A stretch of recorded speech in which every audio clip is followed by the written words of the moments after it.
ভরতপুরের তৃণমূল বিধায়ক হুমায়ুন কবির একাধিক মন্তব্য তিনি করেছেন, বারে বারে তার কথা আমরা শুনিয়েছি। এবার তিনি কি বলছেন? বিরোধী দলে থাকলে 24 ঘন্টার মধ্যে তিনি পুলিশকে শায়েস্তা করে দিতেন। লালগোলা, বড়োয়া এবং ভরতপুর থানার বিরুদ্ধে এহেন আক্রমণ জানিয়েছেন হুমায়ুন কবির। দেখুন, মুর্শিদাবাদের বেশ কিছু থানা, যেমন ওই ঘটনাটা ঘটেছে শামশেরগঞ্জ থানায়, এখনো লালগোলা থানা, বড়ুয়া থানা, আমার ভরতপুর থানা, এমন কিছু কিছু কর্মকাণ্ড চলে।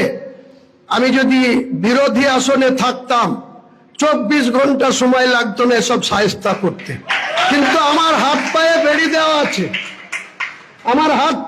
দেওয়া আছে, তার জন্য এইসব থানাগুলা যে ঐধত্য বা সাধারণ মানুষের উপরে যে জুলুম, অত্যাচার, টর্চারিং করে, অপরাধ অনুব্রত মণ্ডল করবে, তাকে সাজা থেকে বাঁচানোর দায়িত্ব যদি পুলিশরা নিয়ে নেন, তাহলে অনুব্রত মণ্ডল পুলিশকে ভয় করবেন কেন?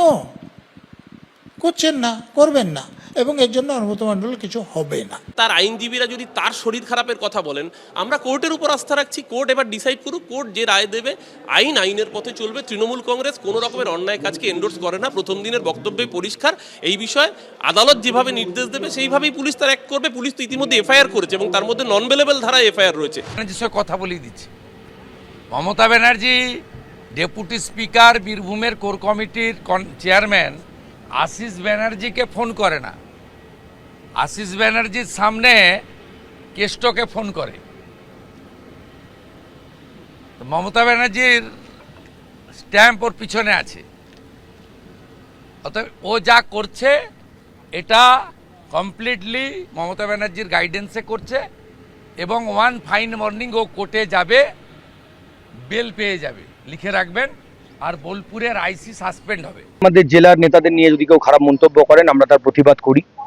হ্যাঁ, সেরকমভাবে একটা প্রতিবাদ করেছি যখন মিডিয়া বলেছিল যে এর কোনো সত্যতা নেই, অডিও সত্যতা যাচাই করেনি মিডিয়া। তো বিজেপির কিছু আইটি সেল এইটা নিয়ে খুব লাফালাফি করছিল, সেই মুহূর্তে একটা আবেগের বশে একটা লাইভ হয়েছে।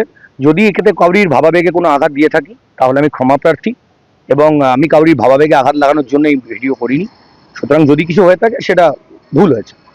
একটি অনভিপ্রেত ঘটনার ভিডিও আমাদের সামনে আসে, আমরা সেটা দেখি যে এই ঘটনা সত্যি কিনা, এবং সত্যি আমরা দেখতে পারি হ্যাঁ ঘটনাটার সত্যতা রয়েছে। আমরা তাই আমাদের শৃঙ্খলা ভঙ্গ কমিটির সঙ্গে আলোচনা করে আমরা তাকে 6 বছরের জন্য সাসপেন্ড করেছি। তার বক্তব্য যা ছিল তার দলীয় দল তাকে সমর্থন করে না, এবং আমরা একই সঙ্গে এই বার্তা দিতে চাইলাম যাতে আমাদের দলের আরও যারা আছেন, যারা বিভিন্ন পোর্টফোলিও হোল্ডার রয়েছেন, তাদেরকেও সতর্ক হন। যাতে আমরা বিগত দিনেও বিক্রমজিৎকেও সতর্ক করেছিলাম, এবং আমরা আরও কয়েকজনকে সতর্ক করেছি যাদের ক্ষেত্রে আমাদের মনে হয়েছে যাদের সোশ্যাল মিডিয়ায় বক্তব্য বা তাদের আদব কায়দা বা তাদের বিভিন্ন ভূমিকা যা দলের শৃঙ্খলা ভঙ্গ করছে, সেই ক্ষেত্রে তারা যাতে কোনো রকমের পার না পায়।